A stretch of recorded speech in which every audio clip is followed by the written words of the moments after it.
documents were public.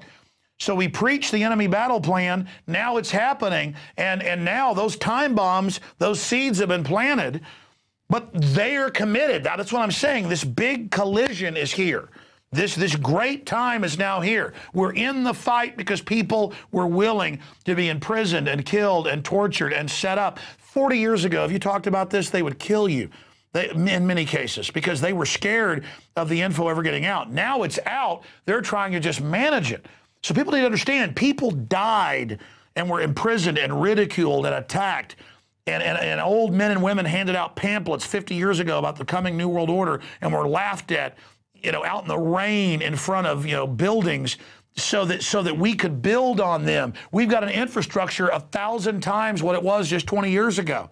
Our infrastructure is going to continue to grow. I know I'm ranting here, Stewart. It's just that if you think about the work everybody did before us, just so we'd have a launch pad to be able to challenge these people, we better use it, Stewart.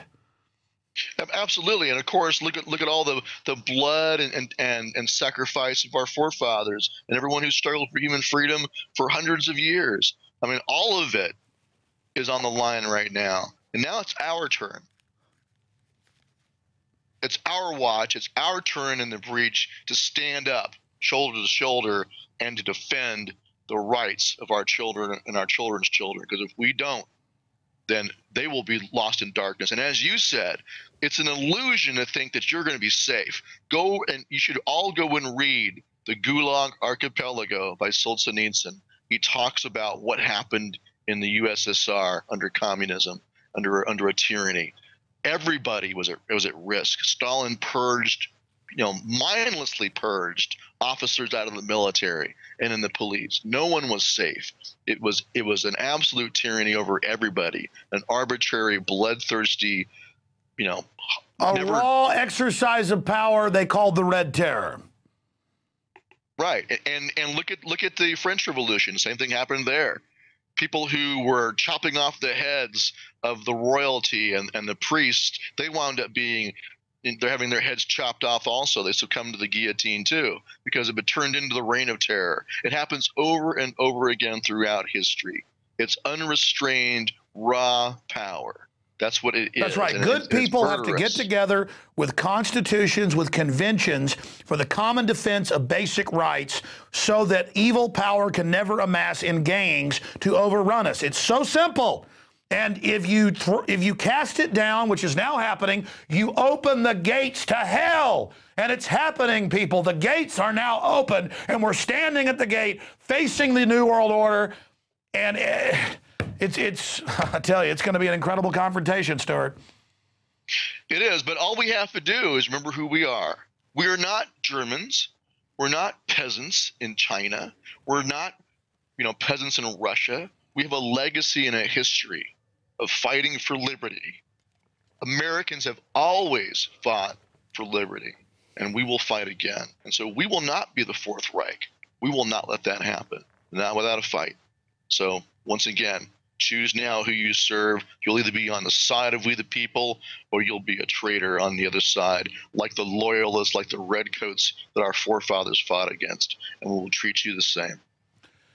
I think of Patrick Henry. The war has already begun, and if you want to live in denial, may your chains sit lightly upon you. May you forget that we were your countrymen. But I mean, the evil they faced was militarily powerful and corrupt, and the greatest military the world had ever seen. But the evil we face, the redcoats just wanted to make you a slave. This New World Order with their eugenics and the rest of it, it is just such a nasty group of people, and they're so much weaker spiritually even than the redcoats. I mean, it is a pathetic enemy, Stewart, and to watch them perch upon us is nauseating. Well, look at Lindsey Graham sitting there, Mr. Pasty-faced, pencil-neck lawyer in the Senate, talking about, to an American citizen, if you want your lawyer, we're going to tell you to shut up. You're an enemy combatant. You don't get a lawyer. He's not going to come black bag me. He's going to send one of you guys, somebody in the current serving military or police, because Lindsey Graham doesn't have the guts to do it. So don't be his tool. Make him come do it himself. Step aside. When the time comes And if we are forced to fight for our freedom, all we ask is that you simply step aside, open up a can of beer, have a seat, and watch the show, because the veterans of this country and the patriots of this country will take care of business if that's what we have to do. All you got to do is stand down. Well, when people are overthrowing the entire Bill of Rights and Constitution, Stewart, you know over the years I've always called for peace and the info war. But, you know, I cannot deny the truth of what you're saying, that as things escalate, you have to tell, well, look, in closing, Americans bought 3 million guns in December, over 1.5 million background checks, on average over 2.1 guns sold per background check. And they had a survey out in USA Today, they said, why are you buying guns? And they said, we don't trust the government, civil unrest, collapse. I mean, shouldn't that be a message to the system? I mean, do they really think, after all the work we've done and the history of America and all of it going back, that this is going to be a cakewalk? Yeah, I think they do, because they've mistaken our love of peace and our lawfulness. They mistake that for weakness, and every enemy we've ever faced has underestimated us. The British officers thought Americans would not fight. They joked about being able to take, you know, one battalion of grenadiers and, you know, and gild half the males in America, you know, going up and down the coast. They joked about it until April 1775, when they got the crap shot out of them all the way back to Boston. Then they realized they were in a fight. And in Bunker Hill, they realized that they were in a fight. When you had doctors and old men standing there and fighting to the death, that's when they realized that they were in a fight. But you know, the Nazis underestimated us. Tojo and Imperial Japan underestimated us. They all thought Americans were weak. We always proved them wrong, and we will again. And so one last thing I want to say to the military is yeah, our dream would be a mass stand down. You just simply stand down like the East Germans did in 1989. But if, God forbid, if elements of our military do apply force under the laws of war to the American people and do start blackbagging Americans, there's going to be a fight, and then the people in the military will have to choose which side they're going to fight on. Just like our militias back then in 1775 had to choose which side. Some were loyalists, some were loyal to the crown. But folks have also got to be smart, Stewart. They're going to stage false flags and stuff to blame it on us to try to get people all organized. That's why they hate it that we're exposing their false flags, because we take that tool away from them. Stewart, amazing. Thank you so much for your great work. Give us 1 minute on Ron Paul's rise and getting behind Ron Paul. Well, like I said earlier today, I work for the man in the position we're in right now. There is nobody else who is going to stand up and say, you know, and refuse to use these powers as commander-in-chief. He's the only commander-in-chief who will honor his oath.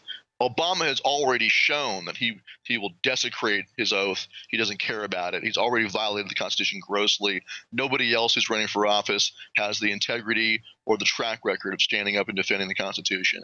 And so if you want to preserve this republic, he's your only choice as far as for president. Isn't it amazing at this key crossroads that Jefferson reincarnated, you know, figuratively, would be standing right there for us to choose him? And of course, he's old like the Republic as well. I mean, all the archetypes are there. It's like science fiction. I mean, here we are, and this archetype, you know, the elderly but omnibudsman, wise Gandalf, the Jeffersonian spirit is right there waiting for us, never compromising, never wavering. Would we choose him? I mean, it's right there. It's very providential. Well, it's also a test of us. I mean, it's a sad sight to see that because of the fear of radical Islam, so many conservatives are rejecting Congressman Paul. I mean, I'm speaking as an individual. Oathkeepers did not endorse candidates, but I can't. You know, my conscience insists that I speak out as an individual and say that if you reject him, you will have missed a huge opportunity to solve this in a peaceful way, in a constitutional manner, in a lawful manner, without the American people being forced to fight a revolution. So this is the time to only vote for an oath keeper. If you don't vote for someone who's going to keep their oath, if you vote for an oath breaker, that makes you an oath breaker. So that's how I see it. I agree, and I would just close with, he wins by running, though. Look, this has got to be a nightmare for the globalists. All these issues in the Fed, all of it, and an illustration of how many Americans do know the score. Look at how Ron Paul has grown exponentially. And again, as he's pointed out, as he said last night, he said, we're getting liberty out to people. This is about an idea that is transcendent. He understands that. It's a huge victory. Ron Paul's success so far is like a Trenton victory. I mean, it is off the charts. Stewart Rhodes, Oathkeepers.org. Thank you so much. Thank you. Well, ladies and gentlemen, this is teleprompter free. And, we have a 35, 40-minute interview with him and one with Bill Bean earlier, the news. I mean, wild horses can't drag me away. Even my dear little children who are at home begging for me to come home and watercolor with them. I mean, I love them more than life itself. And I'm here because they don't have a future if I'm not here. And you don't have a future if we don't stand for this. It is all happening now. I mean, every time Stewart's on, I get tears in my eyes, and it's not that I'm even sad or freaked out. It's more of an involuntary realizing the point of history we're in. It is so big. I cannot get that across to people. And the responsibility I've got, Stewart's got, Ron Paul, and so many others. This is big. And all of you out there are so important. I cannot tell you how important you are. You're the eyes and ears of liberty in your town, your city, your state, or in other countries. This idea of freedom is transcendent. 1776 worldwide. The Ron Paul liberty movement is spreading worldwide. People are imitating that worldwide. People are seeing the good side of America, not the bad side as well. They're hearing us speak out and say, we don't represent these banks that have hijacked us. We represent freedom. It's that challenge that points out the evil. And it's here. So I cannot tell you enough how important you are out there watching and listening. Be a leader. Reach out to others. You are so important. Resistance is victory. And it's a cheesy line from a movie, but quite frankly, I later learned the people that wrote it are actually listeners of mine, so it's one of my lines that's in the movie, Terminator, Resurrection, or whatever it's called, that if you're listening to my voice, you are the resistance. That's an INFOWARS quote. If you're hearing my voice right now, you are the resistance. When I went and saw that movie when it came out, I'd heard there were listeners and all this stuff, and I was watching. I'm like, what? Those are my quotes. People are like, well, you're getting a Terminator quote. No, that's an Alex Jones quote, folks. The answer in 1984 is 1776. That's an Alex Jones quote. But again, that's just an average person stating common sense. If you're listening to my voice, you are the resistance. And resistance is victory. Lord willing, because it's all up to God, we'll be back tomorrow night, 7 o'clock Central, for as long as we have this free internet to reach you. Please get the Stewart Rhodes interview out to everybody you know. I mean, I put a little silly video out and it gets 2 million views and have people like Stewart on with just incredible historical information. It gets 100,000. It needs to get 5 million. Get this video out to everybody. All right, that's it for INFOWARS Nightly News. God bless you all.